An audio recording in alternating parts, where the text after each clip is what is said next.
Okay. Are we rolling?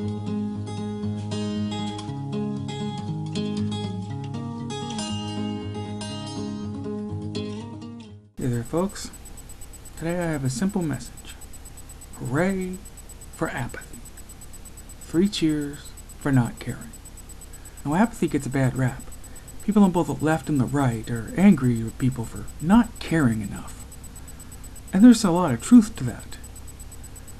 But we gotta remember, sometimes the most enlightened and beautiful thing you can do is not care about something.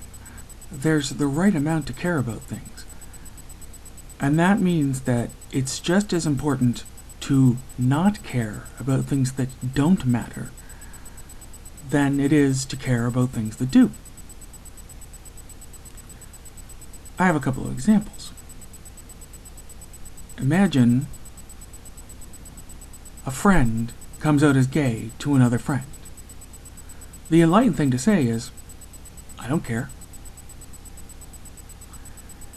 Say that a college girl comes home and announces that she's dating a black guy. What we want her parents to say is, we don't care. You see, there's a lot of things that are not worth caring about, that might grab our emotions, but are not actually important.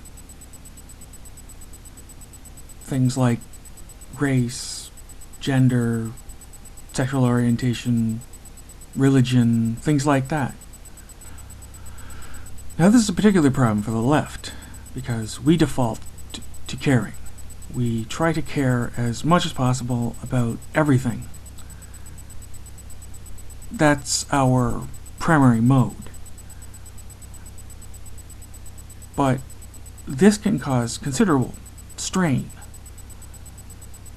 And while I would never endorse going the opposite way like a conservative and deciding that you only care about, say, your family or yourself or a particular group of people that happen to be more or less exactly like you, I do think that sometimes we could do with prioritization. Prioritizing our care.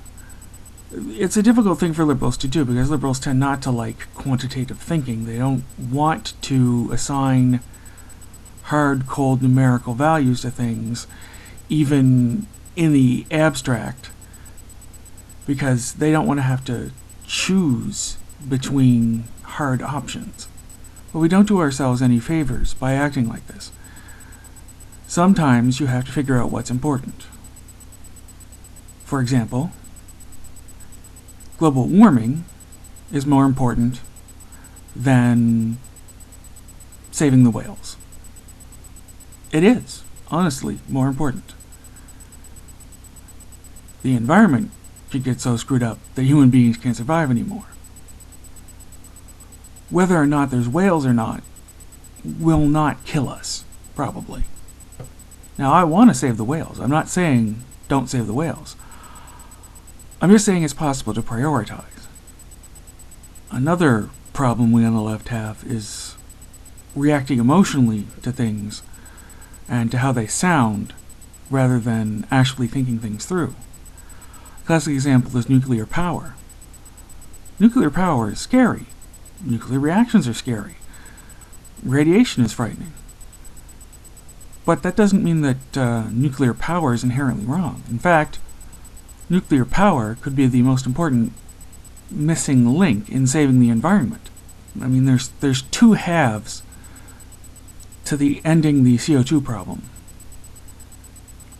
There's replacing what our cars run on with electricity, and then there's how we generate that electricity in the first place. Nuclear power can be the cleanest energy around if it's done properly. The problem with the nuclear reactors of the past is that they produced high-level waste. And that has to be, stored for 1 million years or whatever. And there was always the possibility of meltdown. But modern designs of nuclear reactors, there's no chance of meltdown. They self-regulate. They're simpler, they're cheaper, they're more efficient, everything. And nuclear power is the perfect thing to bring electricity to places that can't do hydroelectric. And the thing is, it's technology that already exists. I mean, I'm all for solar, wind, and all the other excellent ideas, but they don't quite work yet. And there will always be places where, for whatever reason, none of those work. The solution? Nuclear power. Or genetically modified foods. Sure, it sounds scary to imagine someone hacking the code of life and unleashing it on people. And it's true. We don't know what the long-term side effects will be. But that's true of literally every food innovation. We have no idea what the long-term effects will be because there's long-term effects that will only appear after it's been a long term. Now, we minimize this by planning carefully and testing everything that we possibly can, but there will always be a risk factor. That doesn't mean we shouldn't go forward.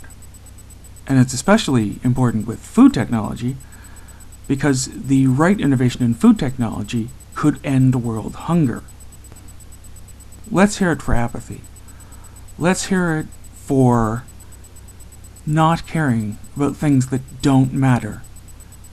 And especially, let's hear for us having the intelligence and wisdom to figure out what that is. Way to go, apathy. Talk to you tomorrow, folks. I don't mind if you go, I don't mind if you take it slow. I don't mind if you say yes or no, I don't mind at all. I don't care if you live or die, couldn't care less if you laugh or cry. I don't mind if you crash or fly, I don't mind at all.